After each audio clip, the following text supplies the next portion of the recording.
Over 24 elementary schools in San Diego County have been approved for waivers to open up for in-person instruction. NBC7's Priya Sridhar visited one of the schools to find out their plans for back to school. So far, 95 elementary schools have applied to the county for waivers for in-person instruction. The Rock Academy got approved, and they say they have plans and procedures in place to keep the students safe when they get back into the classroom. So the kids don't have to touch anything as well. Head of school Chuck Leslie says he can't wait to see kids in the hallways of his school once again. Their student does school better, especially the younger they are, when they can do it in person. Leslie says he expects 90% of the elementary schoolers at the Rock Academy to be back on August 31st.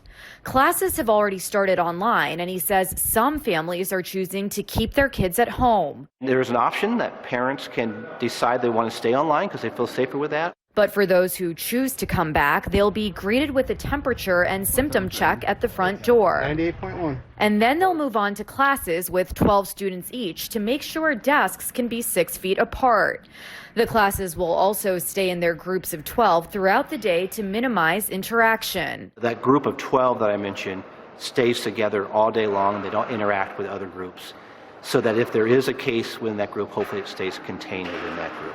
Staff and students in grades 3 and above will be required to wear face masks. Students below grade 3 will be recommended to wear one too.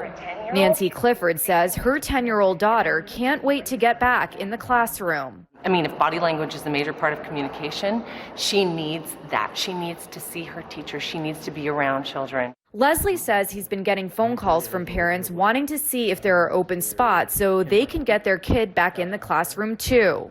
The county public health officer submits the elementary school applications she approves to the state for approval. They then have 3 days to respond. If the county doesn't hear back within those 3 days, they automatically get approved.